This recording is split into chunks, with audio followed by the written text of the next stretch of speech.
درود پاک پڑھیں اللہم صلی علی سیدنا و مولانا محمد وعلی آل سیدنا و مولانا محمد بارک وسلم صلاۃ و سلام علیک یا رسول اللہ صلی اللہ تعالی علیہ وسلم۔ سورہ واقعہ کی چند آیات، ان کی تفسیر و ترجمہ ہے۔ بسم اللہ الرحمن الرحیم۔ وَكُنْتُمْ أَزْوَاجًا ثَلَاثَةً فَأَصْحَابُ الْمَيْمَنَةِ مَا أَصْحَابُ الْمَيْمَنَةِ وَأَصْحَابُ الْمَشْأَمَةِ مَا أَصْحَابُ الْمَشْأَمَةِ۔ قرآن فرماتا ہے کہ قیامت کے دن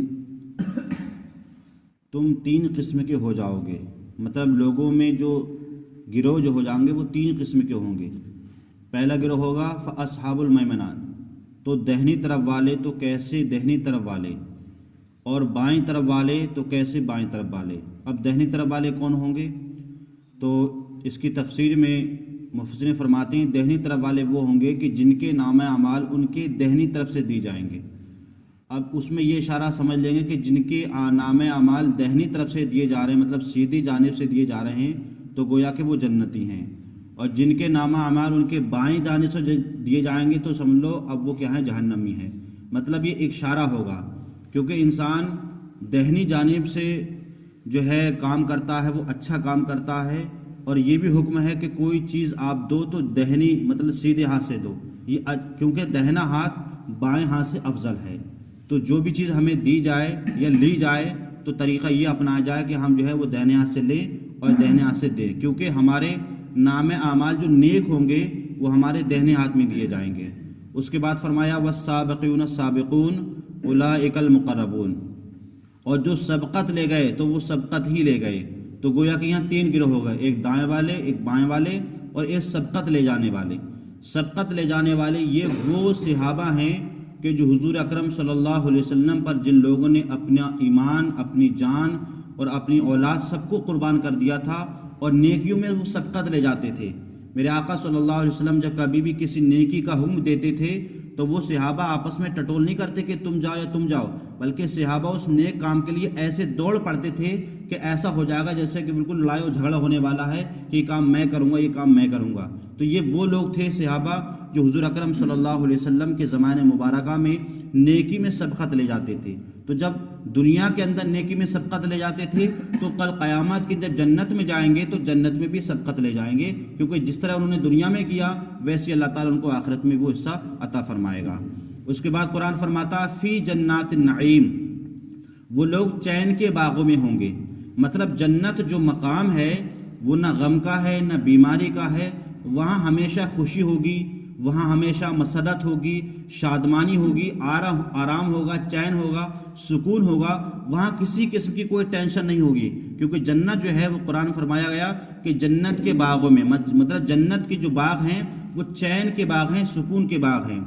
سلۃ من الاولین، اگلوں میں سے ایک گروہ، وقلیل من الآخرین، اور پچھلوں میں سے تھوڑے۔ اگلوں میں سے گروہ سے مراد یہ ہے کہ میرے آقا صلی اللہ علیہ وسلم کی جو امت ہے وہ سب سے زیادہ امت ہے۔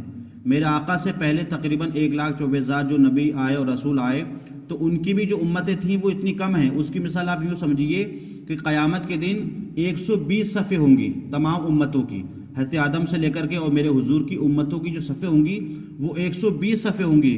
ان 120 صفوں میں 80 صفیں جو ہے وہ اس امت کی ہوں گی، اور باقی 40 صفیں بقیہ 1,24,000 نبیوں کی ہوں گی۔ تو اس سے آپ اندازہ لگا سکتے ہیں کہ اس رسول ہمارے حضور کی جو امت ہے وہ سب سے زیادہ ہے، جن کی صفوں کی مقدار 80 ہوگی، اور باقی 1,24,000 جو نبی آئیں ان تمام لوگوں کی ملا کر کے جو امتیں ہوں گی وہ کچھ 40 ہوں گی۔ تو بتائیں کہاں 40 اور کہاں جو ہے 80 صفیں۔ اس سے آپ لگا سکتے ہیں کہ حضور اکرم صلی اللہ علیہ وسلم کی جو امت سب سے زیادہ جو جائے گی وہ جنت میں جائے گی، وہ سب سے زیادہ ہوگی، اور اس کے بعد جو امتیں جائیں گی وہ پچھلی نبیوں کی امتیں جائیں گی۔ اب کہاں جائیں گی؟ جانے کے بعد وہ جنت میں کیا کریں گے؟ قرآن فرماتا ہے علی سرر موضونہ، جڑوا تختوں پر ہوں گے۔ مطلب وہاں اندر جو محلات ہوں گے اس کے اندر جو تخت وغیرہ لگے ہوں گے وہ سنگل نہیں ہوں گے۔ جیسے ہم ایک مثال دیں آپ کو، بیڈ اب جو بنتے ہیں وہ ڈبل بیڈ بنتے ہیں، مطلب ڈبل ہوتے ہیں، سنگل نہیں ڈبل ہوتے ہیں۔ تو ایسی جنت کے اندر جو محلات ہوں گے، ایک میں مثال دے رہا ہوں لیکن یہاں سے تو بہت اعلیٰ اور رفع ہوگا جو ہم نے کبھی خواب میں نہیں دیکھا ہوگا۔ تو وہاں پر جو جنتی جب تخت پر بیٹھیں گے تو وہ جڑوا تخت ہوں گے، اور اس پر موتی اور سونا چاندی لالو گوہر یاقوت یہ سب کچھ اس میں لگے ہوئے ہوں گے، وہ چمکتا ہوگا۔ متقین علیہا متقابلین، اور ان پر تکیہ لگائے ہوئے آمنے سامنے ہوں گے۔